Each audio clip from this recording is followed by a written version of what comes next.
Agora a gente vai começar a terceira parte do show, o terceiro nível de compreensão do livro. Estamos subindo. E veio a palavra Ioná, filho de Amitai. Por que o nome do profeta é Ioná? O que é Ioná? Pomba. Pomba. Por que o nome dele é Pomba? Tem a ver com Noah. O que tem diferente na pomba dos outros E animais? Ioná não é pomba mulher também? Ioná é pomba mulher. Sim, não tem uma discussão se é, acho que a gente vai falar desde que ela existe, Ioná é um nome masculino ou feminino, tá bom? A pomba vai e volta. Ioná é a pomba da paz por causa que Noah mandou. Ela vai e volta. Ela vai e volta, exatamente. Ou seja, os sábios falam que tem duas características na pomba, olha que interessante. A primeira é a Messirut Nefesh da Ioná, da entrega da sua vida. Que a Ioná, a pomba, é a ave que mais está disposta a morrer para proteger os seus filhos. Então esse é o Ioná da nossa história, que é exatamente o que está. Ele todo o tempo ele está defendendo a honra do povo judeu contra o que Deus mandou, contra a piedade de Deus. Então Ioná, por isso que é o Ioná. Segunda característica, que Ioná é o animal mais fiel de todos os animais. Que a Ioná, a pomba, só tem um pombo, e o pombo só um, ou seja, só um, e o laço deles é para sempre. Ou seja, mesmo que uma pomba ou um pombo morram, eles nunca vão ter relacionamento com outro. É um para sempre. Tanto que se faz pombo-correio. O que é o pombo-correio? Você deixa o macho em um lugar e a fêmea em outro, e você bota uma cartinha, você sabe com certeza que a pomba ela vai para o marido dela, mesmo que está em outro lugar, e aí a mensagem chega. E o pombo procura a esposa, ou seja, a esposa e o marido e a esposa, eles são as pessoas mais fiéis, são os animais mais fiéis que existem. E eles sempre se encontram e é único. E assim é o nosso Ioná, é ele e o povo judeu. A gente é um só, a gente sempre se encontra. Eu sempre vou defender o povo judeu, mesmo quando eu acho que você está contra o meu povo, por alguma razão. Então a gente vê do nome dele que já diz a história toda. Sim? E quem é ele? Ben Amitai, o filho da verdade. Entendeu a história agora? Emet Sheli. Amitai, a minha verdade. A história aqui, então no terceiro nível, a história é a história do Chesed contra o Emet, da piedade contra a verdade, contra a justiça. Essa é a história de Ioná. No mundo existem duas características, justiça e piedade. E a história está contando esse conflito. Tem que ir pela justiça ou pela piedade? O que sobrepõe o quê? O que ganha do quê? Ioná, na história, é a justiça. E Deus, na história, é a piedade. É a bondade. Nós sábios falam quem era Ioná. Ioná, ele é o filho que foi ressuscitado por Eliyahu Hanavi. Aquela história que o filho aqui, Eliyahu Hanavi, vai para casa de uma mulher, aí o filho morre. E ela fala, pô, eu te abriguei, meu filho morreu pela sua santidade. Aí Eliyahu Hanavi bota a boca com boca, mão com mão, pé com pé, assopra e ele ressuscita a criança. Essa criança é Ioná, falam nossos sábios. Ou seja, Ioná, o pai espiritual de Ioná era Eliyahu Hanavi. E Eliyahu Hanavi era aquele cara canaí, zeloso pelo seu... Por Deus, era da verdade, ele é verdade, que ele fala, se vocês não voltarem a chuvar, não vai chover, aí não chove por 3 anos. E aí ele faz o negócio dos 400 idólatras judeus do qual, ou seja, ele está tendo sempre pela verdade por Deus, mesmo contra tudo e todos. E isso ele botou dentro de Ioná. Ioná ele tem o mesmo zelo, ele é verdadeiro, ele é reto, ele é justo, ele é o tzadik gamur, ele é o perfeito. E aí Deus fala, vai para Nínive, porque contra ela, aí ele fala, o quê? Nínive é aqueles que pecam? Óbvio que não, isso não é justo. Você mandar isso não é justo. Você aceita, por mais que eles façam chuva verdadeira, você aceitar a chuva deles não é justo. Por quê? Porque olha o que eles fizeram com o meu povo. Vamos pela verdade? Deus, isso não pode. Eu vou morrer, mas isso não vai acontecer. Então, Ioná, ele foge. Essa é a ideia. A justiça, de Ioná fala, não, eu vou pela justiça e não pela piedade. O que Deus faz? Você vai entender o que eu quero dizer. E aí então acontece toda a história. E aí Yoná, no segundo capítulo, pela primeira vez, Yoná quando fala, o que a gente faz com vocês, os marinheiros? Fala, me taca no mar, isso é justo. E vocês não têm nada a ver com isso, é justo. Então me taca no mar, eu vou morrer, isso é justo que eu morro, é justo que vocês vivam. Zeu, acabou. E ele, em momento nenhum, quer que ninguém quer rezar para Deus, pelos marinheiros. Cada um pelo seu pecado, cada um pelo que merece, né? E isso que ele causa os marinheiros fazerem tchuvá é indireto, ele não queria isso. Sim? A gente vai entender que, como eu falei já, que Yoná foi o único profeta em Melachim, no livro dos reis, que teve uma profecia de salvação para o povo judeu, mesmo com um rei ruim. Que sempre no Melachim o rei é bom, acontece coisas boas para o povo judeu. O rei era ruim, acontecem coisas ruins. E a única exceção é a profecia de Yoná, que o rei era ruim e acontecem coisas boas. Porque Yoná é Emet. E qual é o Emet que Deus prometeu para o povo judeu? Então não importa os nossos atos. Tem que ter a Geulah. A gente tem que se dar bem no final. Yoná, ele acha que a tchuvá não muda nada a história. Porque a história é verdadeira. E se Deus falou, tem que acontecer. E não importa se está no bom caminho ou se está no mal. Porque existe um negócio que é verdade. E a verdade é Deus. E Deus prometeu para Abraão, então cumpre.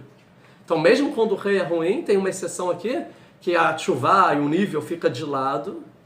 E vem a salvação para o povo judeu pelo mérito da verdade de Yoná. Da expressão da verdade de Yoná. Então essa é a ideia. E aí quando Yoná está na barriga do peixe, pela primeira vez ele clama por piedade. Me deixa viver. Né? Primeira vez. Mas é uma tchuvá bem... E aí chega no terceiro capítulo e ele causa a tchuvá toda de todo mundo. Ele fala, isso tudo aí não vale nada. Por quê? Porque pela justiça, pela verdade, isso não deve valer nada. E o que Deus faz no final do capítulo? Perdoa todo mundo. Ele fala, aí não. Isso não aguento. Mas isso desagradou extremamente a Yoná. Começa o quarto capítulo. Então, aí Yoná fica muito nervoso. Ele ficou irado. E orou a Eterno. Eterno, não foi essa minha palavra, estando ainda em minha terra?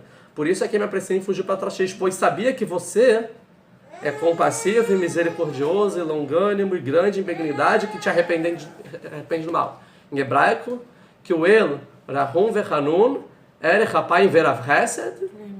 Não, Venichem Alará. Ele não fala Vemet aqui no livro. Ele pula a característica de Emet, de verdade de Deus. Porque de certa forma ele está contra.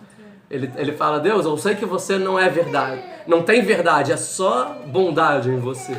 Eu sei que você é bondoso, compassionado. Na hora de falar, e verdadeiro, não. E se arrepende do mal. E ele não fala verdadeiro. Eu sabia que você só age com misericórdia nesse mundo. E aí é mais uma lição para Yom Kippur. Que Deus, que a gente fala tantas vezes isso em Yom Kippur, olha até onde vai a misericórdia de Deus, mesmo quando a gente não consegue compreender e conseguir ligar com a justiça que também é verdadeira divina. Essa é a ideia. E te arrepende do mal. E se for assim, se não tem justiça no mundo, me tira a vida, porque é melhor morrer do que viver. E aí é toda a história. O mar é a bondade, a água é a bondade, e o sol é a justiça, que queima. E Yoná, ele fica sobre o sol, ele escolhe ficar sobre o sol, que é a justiça, que é o Olam Haba, que é a justiça, cada um vai ter o que merece. Não esse mundo que tem piedade e chuvá e coisas do tipo. E Deus fala, se fica bem a tua ira, Yoná sai da cidade e ele senta, mas mesmo assim ele faz uma sucá. E aí ele mostra, viu, Yoná? É a primeira vez, Yoná, viu? Você que fala que você consegue ficar sobre o sol, sobre a justiça, por que você fez uma sucá? Por que você botou sombra? Fez uma sucá e sentou debaixo dela, a sombra. Que é a sucá de verdade que a gente faz em Yom Kippur e em Sukkot? É para trazer piedade na justiça, não é? Que a gente senta debaixo da presença divina para trazer piedade ao nosso julgamento. E não é, toda a ideia de sucá é piedade de Deus.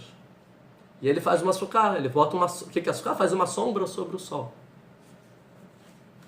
E sentou debaixo dela a sombra, até ver o que acontece. E Deus fez uma boboeira, ou seja, muita sombra. Para curar ele, olha a piedade, até para curar, que ele estava queimado já, não sei o que lá. E ele subiu, mas aí Deus, o que ele fez? Ele botou um verme e destruiu. E quando amanheceu, ou seja, os primeiros raios do sol, ou seja, a gente vê aqui que Yoná, ele quando desmaia, a gente vê que o próprio Yoná, que é um tzadik gamur, completo, que nunca pecou, que ele não aceita tchuvá nem nada disso, mesmo assim ele desmaia sobre a luz de Deus.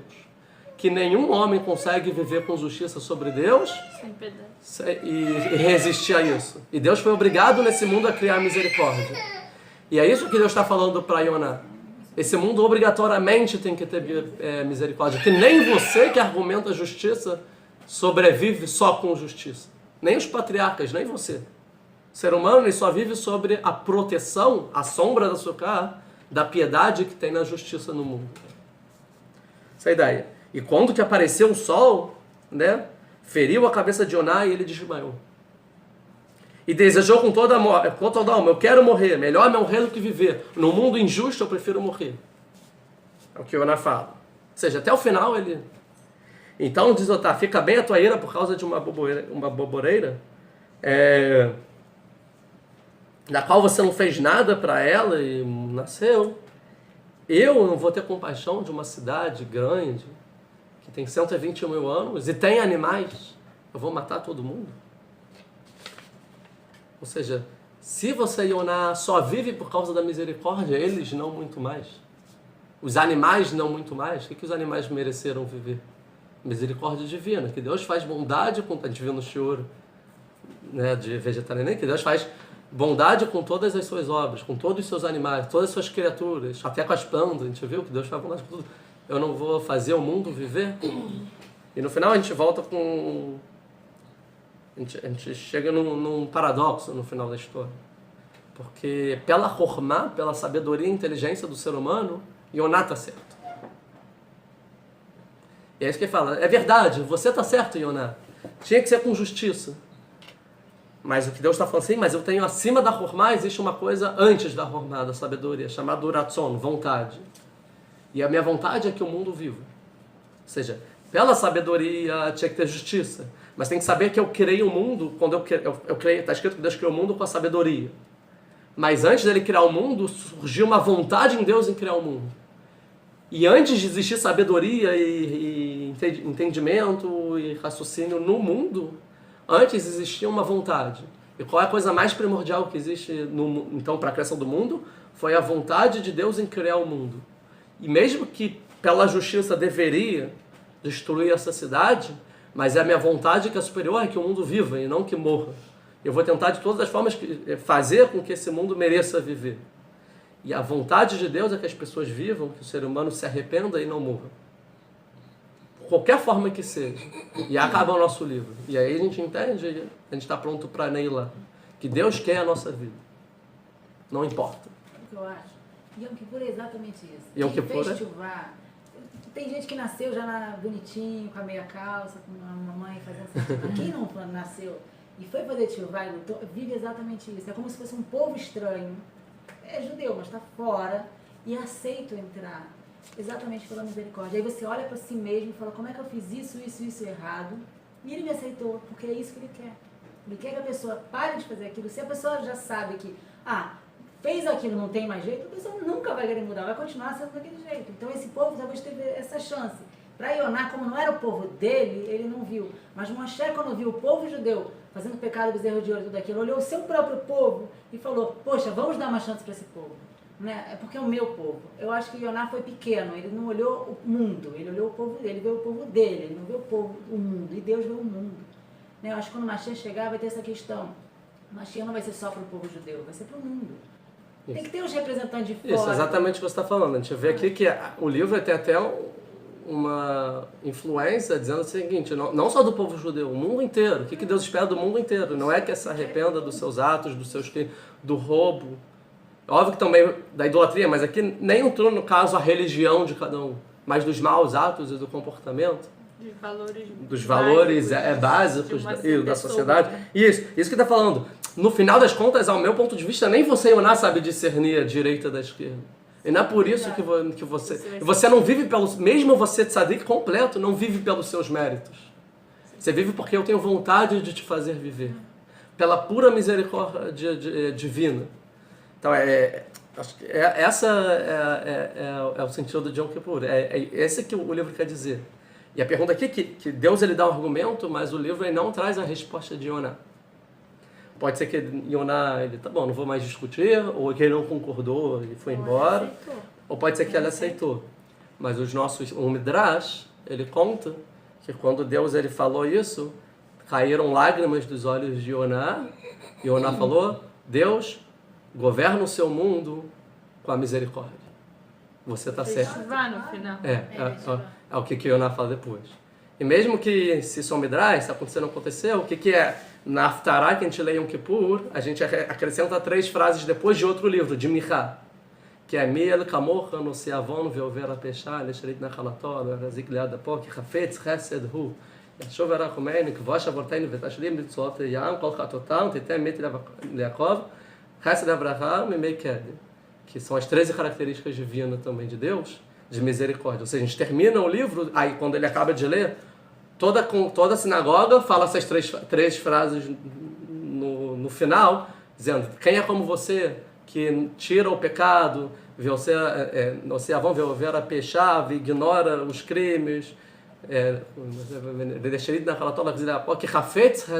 que você deseja a bondade, o seu desejo de Deus é pela bondade. E, ou seja, são as 13 características de midot, de bondade que inunda, é como a gente termina o livro em Yom Kippur. Ou seja, queremos dizer o seguinte, não importa no final a conclusão do livro na época, mas é como a gente escolheu terminar o livro em Yom Kippur. A gente termina dizendo, Deus, você está certo. Deus, esse mundo é todo misericórdia. Sem Deus, a gente entende que você aceita tchuvá, não importa o nível que é. Deus, a gente entendeu o objetivo do mundo, é que o mundo todo faça tchuvá. Deus, eu entendo que a justiça existe 100%, mas você é misericórdia de uma forma que a gente não consegue entender, e a vida, ela vale mais do que a morte para você. Você prefere a vida, você quer que o homem se arrependa e não que morra. Você vai dar a chance até o final. Mesmo se eu já desistir da minha vida, mesmo que eu estou dormindo, mesmo que eu escolhi fugir, mesmo que eu abri mão, mesmo que eu acho que não existe a tchuvá, ela continua existindo e obrigatoriamente eu vou ter que me deparar na minha frente sobre os meus caminhos no final da minha vida ou durante a minha vida. Você, por bondade, vai botar na minha frente o meu conserto, porque você deseja o bem do mundo e não a morte do mundo. Então, assim, a gente termina então o livro de Yoná. Boa noite. Vamos fazer